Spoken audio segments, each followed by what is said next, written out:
where there is no more pain, where there is no more sorrow. That is our great hope. Amen. So, what a joy that fills in my heart as I meditate, as I think of that great hope that God has given me. When you look around in the universe, there may be so many people out there. Hundreds and millions of people move without hope. They have no peace in their life. They have no happiness in their life. They perish. They die. They commit suicide. They take drugs for peace, for some comfortness. But those are very temporary. And they are not able to maintain the peace. They're not able to maintain the health. They lose again. They fail again and again. But look at yourself as a child of living God. What a great hope that God has given us with a great peace in your heart. Whenever you come close to the Lord, there is peace in your heart. There is peace in your spirit. There is happiness in your life. You look upon Him. When you worship God, what a joy that comes and fills your heart. And as the children of God worship together, there is such a happiness that falls upon them. A Shekinah, a glory falls down and gives you comfort and gives you strength and gives you power, will enable you to stand firm for the Lord for the rest of your life. Amen. With a great hope, I want to invite to you to meditate on the suffering of Jesus Christ. Whenever you study about suffering of Jesus Christ, we know the truth. Why should a man like Jesus suffer? Jesus was 100% pure. He was holy. He never mistake. He never made a mistake. He never lied. He never stole anything. He did not do anything wrong. And in everything, he was a perfect man on this universe who lived 33 and a half years on this planet and obeyed his Father truly in everything. But when he was very young, he was betrayed. He was crucified. And he was accused falsely. And they gave him the cross. They put him to death. They all falsely accused him. And he did not even open his mouth to say even a single word against it. He kept quiet. He kept his mouth shut all the time, all the days and hours when he was persecuted. He was brutally beaten up. He was accused falsely. So the torturing was mentally and physically. It was so high. It was so painful. It is unbearable pain. But even in the midst of the peak of that unbearable pain, he did not open his mouth to say even a single word against it. You know why? He knew, and I knew, I made that mistake. It was my mistake. It was my sin. And he took it over. And he kept quiet. He didn't want to say. He didn't want to betray his brethren. He said, I will keep quiet so that you will be saved. And I will take this punishment instead of you because of the sin that you did, because of the mistake that I made, because of the false things that I did in my life. He was punished. And all the punishment was put on him. And he took that pain, he took that punishment willingly. Even though it was unbearable pain, the suffering was so high and it cannot be tolerated by any man. The pain was so high, but he kept his mouth shut to save you and me. Even though he knew the truth, he did not say the truth. It was you, my dear brethren. It was me who did the mistake. It was us who sinned against God. But the blame was put on him. He kept quiet. He kept his mouth shut. And he took that pain. And he suffered until the cross. And finally, he died on the cross. Until the last breath, he did not say a word that it was not him, it was you and me. No. He loved us so much.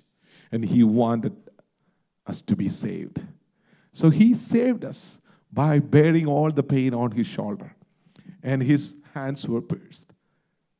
And they put a thorn on his head. And his body was brutally crushed. And last drop of the blood was shed from his body. Finally, he died on the cross. What a pain that he bared in his life on the age of 33 and a half. It is for me and you. Bible says, God so loved the world that he gave his only begotten Son.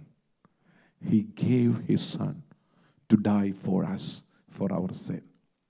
Whenever I think about the love that I see behind the cross, the love of the Father that gave his only begotten Son to die on the cross for us, I can never go back to my past life.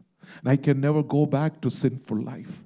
And I can never disobey my Father, because Jesus, the only Son who obeyed his Father in everything until the last breath. That is a role model that I seek in him. That is what I see in Jesus Christ, my Savior, who was obedient to his Father to die, even to die. So when the Son of God revealed the will of God on the cross of Calvary, and the message that comes to us this morning, on what things that you can betray your Father, on the what basis you can be disobedient to your Father in heaven, like Jesus, the Son of God, who was obedient to his Father. God is asking for you and me, asking you and me to obey God in everything. So I want to call you out this morning, my dear sisters and brothers, and my dear little one here, those who listen to me, be obedient to the call of God. Be obedient to the word of the Lord. Whatever that God commands you to do, do it for the glory of God, because God loves us so much. And he gave everything for us. So what you have in your hand to give back to the Lord, to show that you love your Father in heaven. He showed it on the cross by giving his own Son to die. What can I give back to the Lord? We shout hallelujah and we shout glory to the name of Jesus. What else you have other than spending few minutes in the presence of God and glorifying the name of the Lord with the choir, with the music, with the saints of God?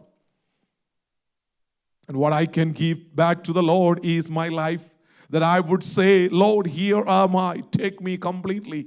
My whole life is for you, that I dedicate myself, my thoughts, my hands, my strength, my power, my ideas. I give everything for the glory of the Lord. And I give myself and whole life to the Lord and say, that's all I have. And everything that I have, Lord, take it.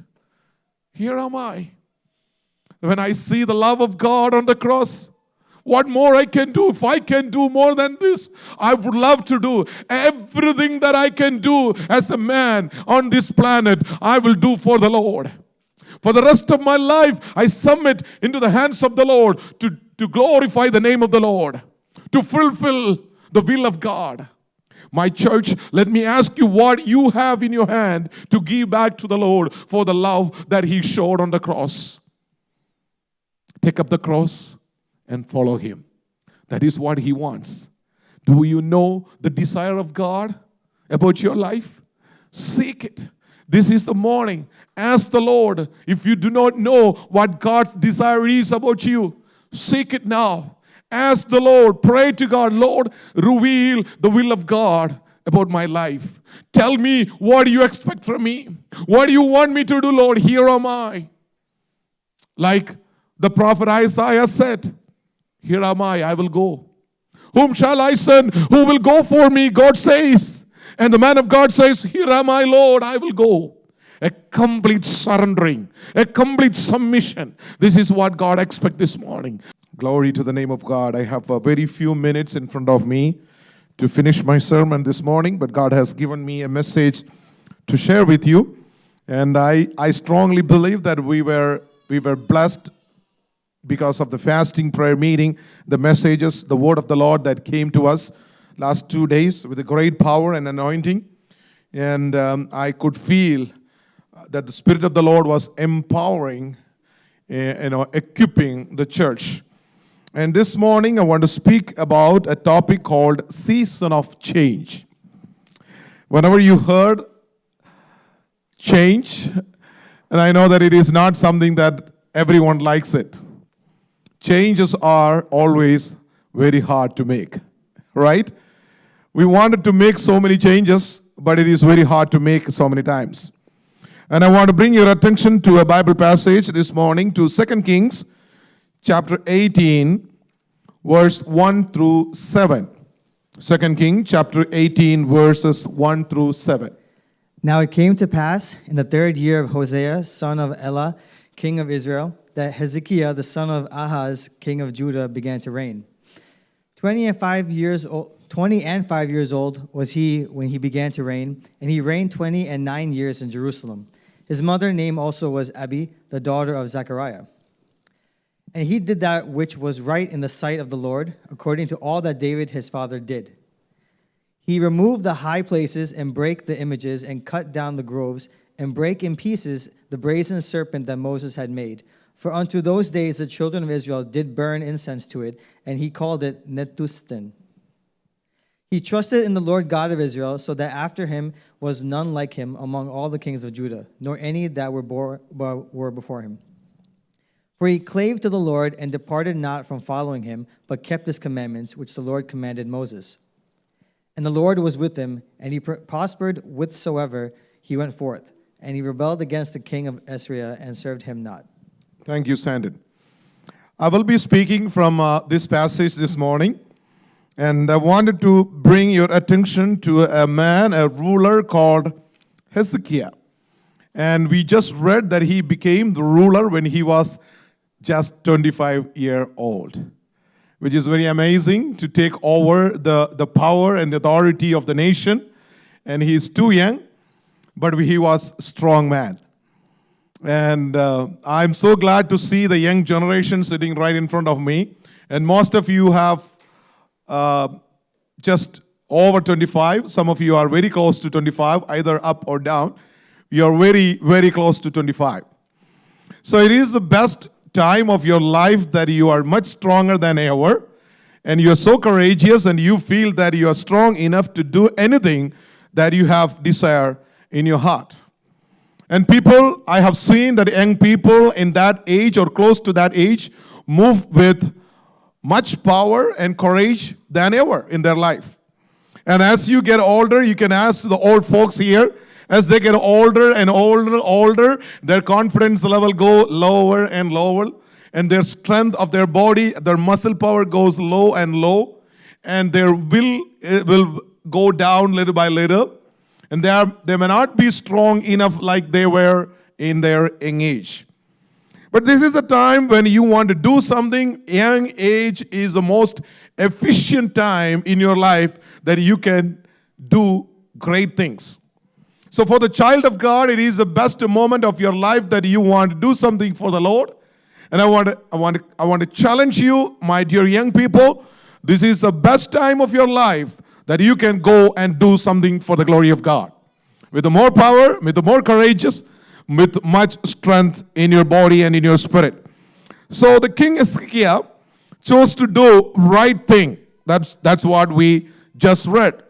He wanted to do right thing in the sight of the Lord, which is very important in the life of people. People can go and do so many things in their life. And when you just lift your eyes up and you may see, go to the downtown, and you may see the people doing so many unwanted stuff using their strength and courage in their young age. They are misusing the privilege of their young age. They are into drugs, they are into gangs, they are into so many dirty things of this world. But very few in the community that you will find doing the right thing. It is very important to know for a child of God that your life is precious in the sight of the Lord. It is very important that you choose to do right thing all the time. especially when you are young, there is a tendency, there is a temptation that comes to everyone's life to do wrong thing, as you see people choose to do wrong thing in their life. And they may have come up with a justification for doing wrong things. But beware, you are called by the Lord and chosen by the Lord. You are called by your name. Because God knows your name, and everything that you do in your life is recorded in heaven. So God sees you. His eyes are watching you all the time, either in the darkness or in the light, either the daytime or the nighttime. Everything that you do with your strength, with your power, your confidence, your courage, God is watching you. So this man became the king when he was 25 years old and began to do right thing, which is highlighted here. It is important to know what is right and what is wrong. Some of you think it's very too young for a young man to know. 25-year-old is too young to know right and wrong. I don't think so. Once you turn to 21, the people says here 18 is an adult. And they think that they are right all the time. May not be. At least 21 years old, you have the wisdom, knowledge, and you have a degree in your hand. You studied and you made up a character. You earned your life for last 21 plus years, and you have come up with a plan in your life, and you're very clear about your future. At the moment when you become an adult, you know where you head to, and you know what you want to become, and you know that what you want to do. And you are very clear about your future. So here is an young man with a vision and a passion to serve his nation. And he became the ruler of the nation. And the first thing that he chose to do was he made a big change in the nation. You need more strength and courage to make a change. When I call change, even, some of us who wants to come and park their car in the parking lot choose to park in the same parking spot every Sunday. And if you cannot park the car in the same parking spot, it is very hard for you to make the change and to make a U-turn and go to a different place and park. When you come into the sanctuary, you cannot find the right place that where you sit all the time. It is very hard for you to change your seats. So changes are always tough. The food that you eat, and you do not get the right food that you want to eat all the time, it is very hard for you to change the food, the diet that you have in your life. So changes are not made easily. So time after time, season after time, God brought changes into the life of mankind. And the most recent one, the COVID-19 hits the world and made so many changes. People thought that it cannot be shaken. People thought that nobody can move. Nobody can move me. No one can change me. Have been changed. There are attitudes, there are characters, there are practices has been changed. What more? Even the churches, their practice, their activities, their services, and even our seating.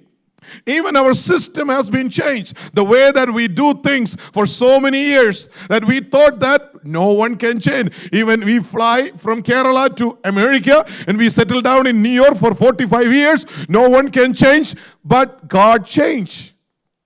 The way that you think, the way that you do things has been changed because of just the COVID-19. So Jesus brings changes into the life of his people. One of the examples that I can draw from Gospel according to Luke, the famous story of the man who is known as Zacchaeus. So Zacchaeus was a short man. He was not a tall guy. So we know the story that he wanted to see Jesus, but he don't want Jesus to see him. So he was hiding by climbing a tree. But it says in the book of Luke, chapter 19, verse 5 following, and when Jesus came to the place where he was hiding, he looked up and saw him and said to him, Zacchaeus, make haste and come down, for today I must stay at your house. So he made haste and came down and received him joyfully. But when they saw it, they all complained, saying, He has gone to be a guest with a man who is a sinner. But look at the life of Zacchaeus. What happened to his life? All of a sudden, he changed. Jesus said, Zacchaeus, I must reside with you in your house tonight. That is why I came for. And look back, the crowd that was following Jesus Christ began to complain. They said, how come this master, a teacher, a great man, there's so many people calling him Son of God, Jesus Christ, who chose to go with this sinner to stay? He is an outcast. He is not a holy person. How can this man go and stay with him? You know why? When you wanted to make change in the society, when you wanted to make change in your own life, there are people in your life begin to complain. They make comments against you. They make wrong comments against you. They say you are wrong. They may say you are doing something wrong. But remember this. Who is working in the life of Zacchaeus? It is Jesus Christ, who came to this world for every mankind, who is powerful enough to make any changes in the lives of people and in the society and in the church and in the community. So our God is able to make any move in our lives. Amen? So He is here right now. And I remember the change that took place in my personal life when I was very young, and I was leading a life according to my own will, and I was making all the mistake that I could in my young age, and I chose to do all the wrong things in my life, and I was far away from presence of God. I never obeyed the commandment of the Lord. I never followed the footstep of Jesus Christ, and I was in darkness, and I was doing all the wrong thing that I am not supposed to do. But one day, while I was standing all the way back of a convention meeting, the word of the Lord came to me with so much power. Like Jesus came into the lives of Zacchaeus. He was hiding from the sight of Jesus Christ. And as I was standing far away and leading a sinful life, the word of the Lord came and hit me strongly and said, I want you, my son, and I want you to come and follow me. And as soon as the word came and hit my life, I knew that change is taking in my life. It is not that I made the change. It is only the Lord who called me, made the change in my life. I knew that I cannot make any changes. Even now that I know that I cannot make any changes. But if my Lord will make the change, no one can stop it. So Jesus is still at work of making changes in the lives of His people. And as I preach from this pulpit right now, at this moment, I pray that Lord, change my heart. And I pray for you all, change your lives. We need change from time to time. We need changes from season to season. No matter what, God will make those changes in your life. Because God has called us to change. When Jesus came to my life, I changed. I'm no more the same person. I was in darkness, but when Savior came into my life, I came into life. And I came into light. Now I can see. Now I can see, and now I can hear. Now I can read, and I can understand the will of God. I'm not the same person that I was before. And I became new. That's what the Bible says. Once you are in Christ, you are a new creation. Past is gone, and everything become new. So God is making you and me as a new vessel in the hands of the Lord. Now you are a new person. You are a new man. You are a new woman because you are not by your own. You are in the Lord. So here is a man comes, choose to do right thing in the sight of the Lord. People may criticize. There may be a group of people stand against you and try to pull you down. They may discourage you. They may tell you it is utter foolishness. Do not go for it. But remember, choose to do right thing in the sight of the Lord. Do not look at people. Look at God. He was, number one, he was courageous to make the change. Verse 3 of chapter 18. And he did what was right in the sight of the Lord, according to all that his father David had done. He did make the changes because some of his forefathers did not make the change. They were doing the wrong thing, worshiping the wrong thing, following the wrong doctrine, just having the tradition after tradition. So they worshiped the idols.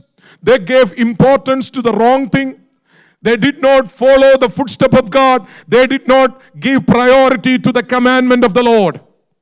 They were by their own. So some people, even today, the young generation says, my parents did so I'm also doing it. My father and mother practiced this.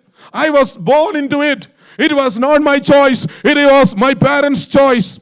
My sister, my brother, my young ones, let me tell you, your parents may be right, may not be right. Your forefathers maybe did the right thing, may not be. Doesn't matter. You are called by the Lord, gave vision, and you have wisdom and knowledge from the Lord. And the word of the Lord speaks to you right now. Make changes because God wants you to change. Not looking at your forefathers, not looking at your parents, but look unto God. What God says, move according to it. Be courageous to make the changes in your life from time to time. Because God is calling each of us to make changes. He wants to change our lives. Now, next one is verse 4. He used the power to change. Like I said, it is the most powerful time in your life. You can do so much greater things than ever in your life. Your young age is the most powerful time. So you have power to make the change. Some people are so fearful. Even though they have power, they are so fearful. They don't want to get out of it. They don't want to move. They don't want to go out. They don't want to preach. They don't want to sing. They don't want to do so many things because they are fearful. Let me tell you, you are so powerful. You are powerful because of two things. Physically, you are powerful because of your age. Spiritually, you are powerful because of the Holy Spirit that resides in you. You are anointed. That means you are appointed, right? An appointment comes with the power and authority. You know that you are anointed. You are anointed for a cause. You are anointed for a purpose. Read the book of Old Testament. The prophet came and anointed David as a king. A kingship comes with the power and authority to fight, to defeat, and take victory. Amen? So the prophets, the judges came to anoint kings, priests. They all comes to anoint. See, the anointing of the Holy Spirit comes with the power. So you are powerful because you are anointed. So receiving the anointing of the Holy Spirit is much important in your spiritual life. So the King Hezekiah used his power to change. Verse 4 it says, he removed, he cut down, he broke into pieces. So the power is for what? To remove things. I want to challenge you. Remove the things that is in your life which is not according to the will of God. You should have courage to remove things which is unholy. Amen. Break down things. There is a best example in that passage in verse 4. He broke in pieces the bronze serpent that Moses had made.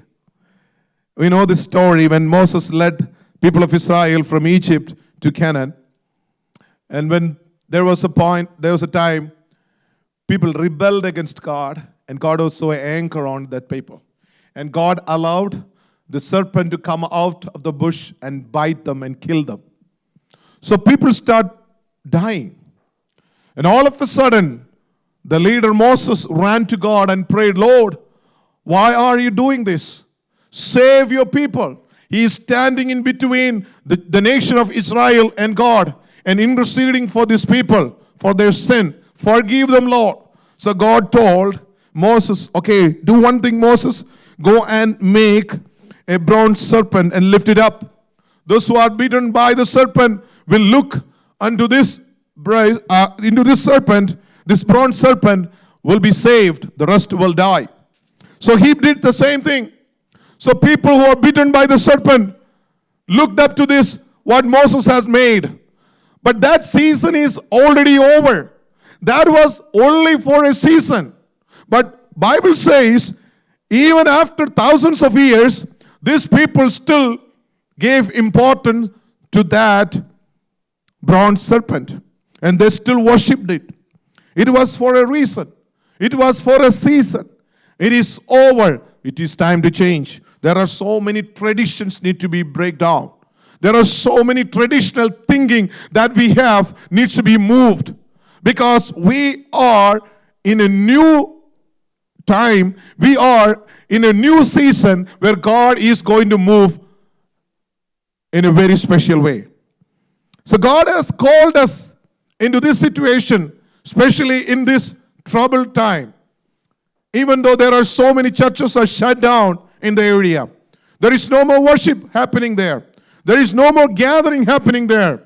They don't want to come together there. Either they are not courageous, either they don't want to come, or it is mutually understood, shut down.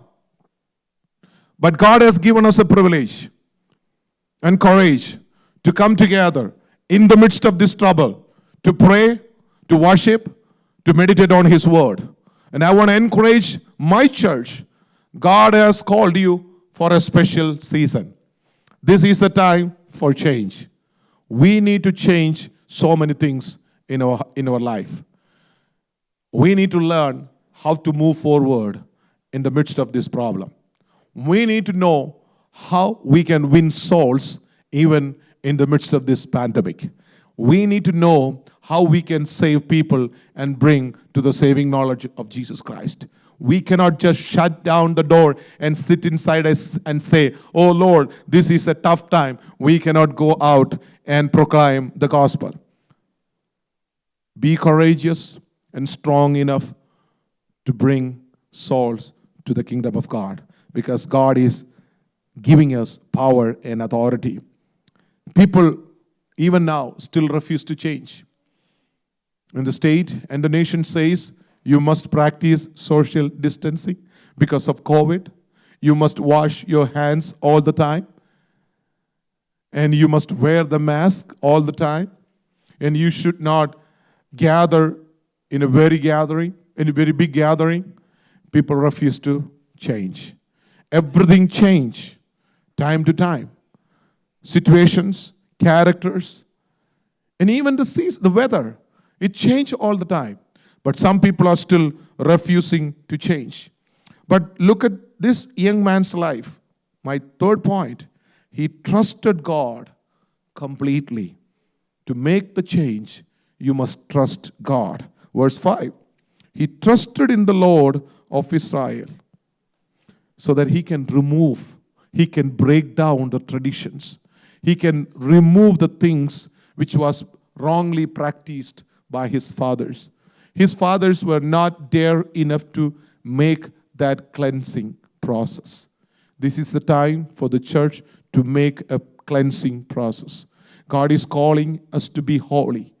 God is calling us to be His children in His church, to grow as a child of God.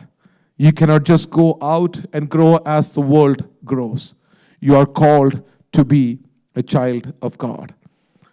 Verse 5, it says, he trusted in God. Would you trust Him today to make changes in your life? Can you trust God tonight, this morning, to make changes in your life, or you're still afraid of changes? God can even set you in a place to make changes in others' life. If you are courageous this morning and allowing God to make changes in your life, in the future, God is going to set you in a place where you will be making changes in others' life. I want to conclude it here because of the time. So I'm going to jump into the last point that I want to make. Verse 6, it says, he did not. Verse 5, 6, and 7, it says, he did not depart from God. He clung to the Lord, and the Lord was with him. Those 3 points. He did not depart from the Lord. Those who want to make changes in your life, cling unto him. As he says, he clung unto the Lord. And the last one, the Lord was with him. You cannot make changes where you get far away from God. Make sure that when you make changes in your life, that God is in the midst of it. The changes that God is making in your life is for a good cause. God is leading us for a good thing. God is leading us for a good future. God is not putting us down. He will lift up your heads so that you can glorify the name of the Lord. I want to call out conclusion right now and ask my dear brothers and sisters, we are the children of our living God. God has called us and he chose us and he brought us here, and we are his pasture in the presence of God, and God is in the process of making changes in your day-to-day life, and he is leading us from darkness to the light, and we are on our journey to the everlasting life. So make sure whenever the Spirit of the Lord wants you, when the Holy Spirit wants you to change, make sure you change it. Change your focus. Change your decision. Because God wants you to be in this way. God wants you to be in his presence. Not in the world, but in his holy presence. Do the right thing in the sight of the Lord. Be courageous and be strong to do the right thing for the glory of God. May God bless us. Shall we all close our eyes, look unto the Lord and pray.